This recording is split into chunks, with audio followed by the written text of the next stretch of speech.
Indian e sports में इतना बड़ा स्कैम और इसके बारे में किसी को नहीं पता।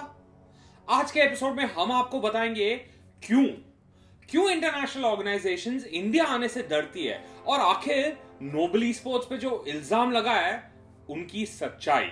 काफी मुश्किल सवाल उठे हैं और उनके जवाब भी मिले हैं, बट उसके लिए आपको आज का एपिसोड ध्यान से देखना पड़ेगा। मैं हूं राहुल इंदुजा और आप देख रहे हो esports this week powered by Global e sports.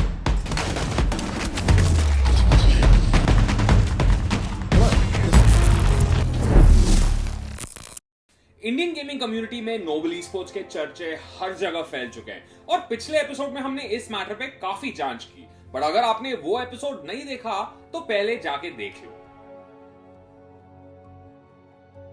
हो गया? देख लिया? शुरू करते हैं शुरुआत से। ध्यान से सुनो। पहले नोबल के अंशुमन ने इंडिया में नोबल ई स्पोर्ट्स का दुकान बंद कर दिया, ये बोल के कि एचक्यू से पैसा नहीं आया है। नोबल का एचक्यू बोलता है अंशुमन ने कड़क चूना लगाया। अंशुमन कहता है उसके साथ साजिश हुई है और एचक्यू को भड़काया गया है। ठीक है, आराम से एक्सप्लेन करता हूं। नोबल ई स्पोर्ट्स जो 6 महीनों से इंडिया में ऑपरेशन चला रहा है, Valorant, wild rift, free fire और पबजी मोबाइल के टीम्स खड़ा कर चुका है। खारघर में एक बूट कैंप भी बना लिया है, पर जनवरी 4 से उनके ओनर्स लापता हैं और Indian head of operations Anshuman dash से पता चला है कि इस हफ्ते उन्होंने और उनके सारे प्लेयर्स ने ऑर्गेनाइजेशन छोड़ने का डिसीजन ले लिया है, क्योंकि करीब 1.5 महीनों से एचक्यू से कोई भी पैसा आने का या जवाब भी आने का सवाल ही नहीं उठ रहा। अब इसे लेकर हमारे दोस्त एएफके गेमिंग और स्पोर्ट्स कीड़ा वालों ने इस टॉपिक पे आर्टिकल्स छपवा दिए, जिसमें लिखा था कि अंशुमन को बूट कैंप के अप्लायंसेस बेच के खर्चे निकालने पड़ रहे हैं और प्लेयर्स को उनके पैसे लौटाने पड़ रहे हैं। कहानी यहां पर शुरू नहीं होती है और ये हमें पता चला जब हमने बात किया नोबल ई स्पोर्ट्स के सीईओ कोरी कैरेट से। लिंक्डइन पे उन्होंने कहा कि अंशुमन ने बूट कैंप के नाम पे फ्लैट के जगह एक बंगलो रेंट पे ले लिया। कोरी ने यह भी कहा कि अंशुमन उनसे $20,000 मांग रहा था ताकि वो पीसीस खरीद सके, जबकि नोबल ई स्पोर्ट्स एचक्यू ने उनके प्लेयर्स के लिए 10 आईफोन्स ऑलरेडी खरीद लिए थे और अंशुमन की वजह से वो अपना इंस्टाग्राम एक्सेस भी नहीं कर पा रहे थे। कहानी कहां से कहां पहुंच गई और इतने में हमने नोबल ई स्पोर्ट्स के ओनर काइल मैकडूगल को भी मैसेज किया उनसे इस सब चीजों के बारे में पूछने के लिए। उन्होंने कहा कि अभी तक जो भी आर्टिकल निकला है इस टॉपिक पे वो सब शायद ही 10% एक्यूरेट है और वो इसी वजह से इंडियन जर्नलिज्म से काफी डिसअपॉइंटेड हुए हैं और इसी वजह से foreign e sports organisations India में कभी धंधा नहीं करेंगे। मैंने उनसे कहा कि हम पूरी कोशिश करेंगे स्टोरी के दोनों साइड्स कवर करने की और इसके बाद हमने उनसे इस सब के बारे में कई बार बात करने की कोशिश की, बट उनका जवाब नहीं आया। अब कहानी एक और नया मोड़ लेता है दोस्तों। इस सब चीजों के बारे में हमने फिर से अंशुमन से बात की और उन्होंने फिर नोबल ई स्पोर्ट्स को खर्चे ना उठाने के बारे में ही बात छेड़ी। प्रॉपर्टी को लेकर अंशुमन ने कहा कि काइल पहले जो प्रॉपर्टी देख रहे थे वो 3 लाख रुपए के रेंट में मिल रहा था और फाइनली जो बूट कैंप खारघर में बना वो उससे तो काफी कम है। उसने ये भी कहा कि बूट कैंप के अप्लायंसेस पर भी ऑग ने कोई भी खर्चा नहीं उठाया। उसने क्रोमा, जो कि एक इलेक्ट्रॉनिक स्टोर है, उसके साथ डील क्रैक किया जिसके वजह से सारे अप्लायंसेस फ्री में मिले। तो वो अप्लायंसेस को बेचकर प्लेयर्स को वापस पैसा लौटा रहे थे और उन्होंने ये भी कहा कि अगर सीन ही ऐसा हो जाएगा तो क्या ही कर सकते हैं। यहां तक के नोबल ई स्पोर्ट्स ने अपने ग्राफिक्स और वीएफएक्स आर्टिस्ट का भी पेमेंट अभी तक क्लियर नहीं किया है, ना तो वैलोरेंट टीम के ड्यूज क्लियर किए। प्लेयर्स ने कई बार नोबल से बात करने की कोशिश की लेकिन उनका कोई भी रिस्पॉन्स नहीं मिला।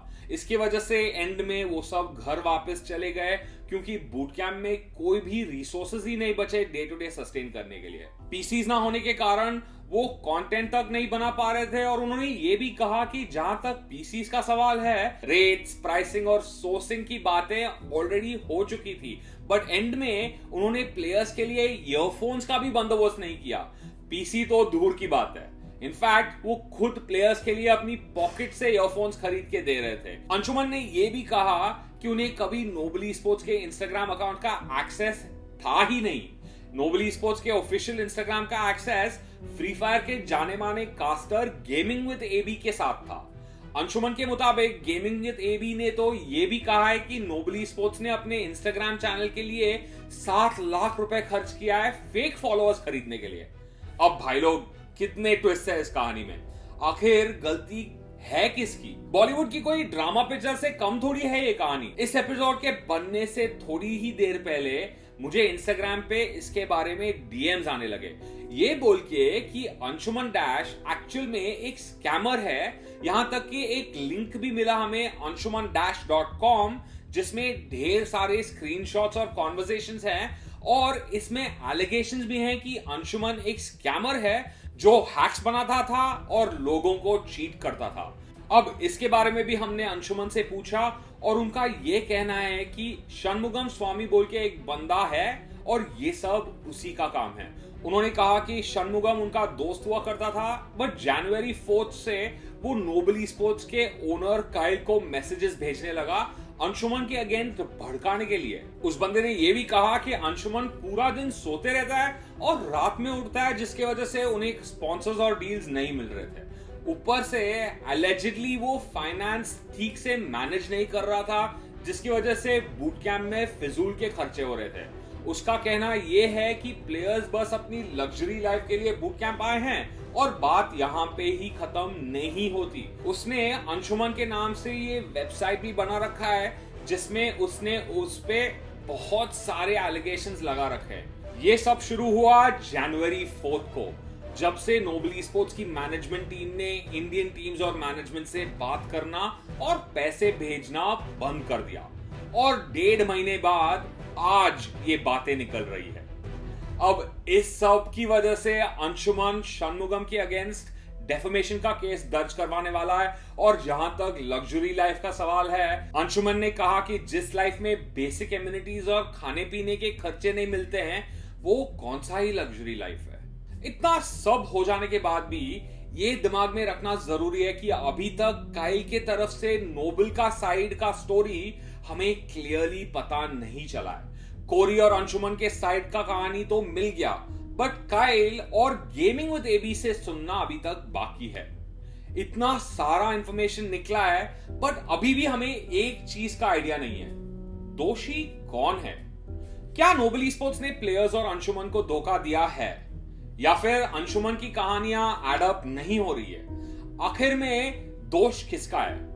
बताइए हमें कमेंट्स में। और अगर आपको ये वीडियो अच्छा लगा तो चैनल को जरूर सब्सक्राइब करना और अपने सारे फ्रेंड्स के साथ शेयर भी करना। मिलता हूं आप सबसे अगले एपिसोड में। चलो बाय।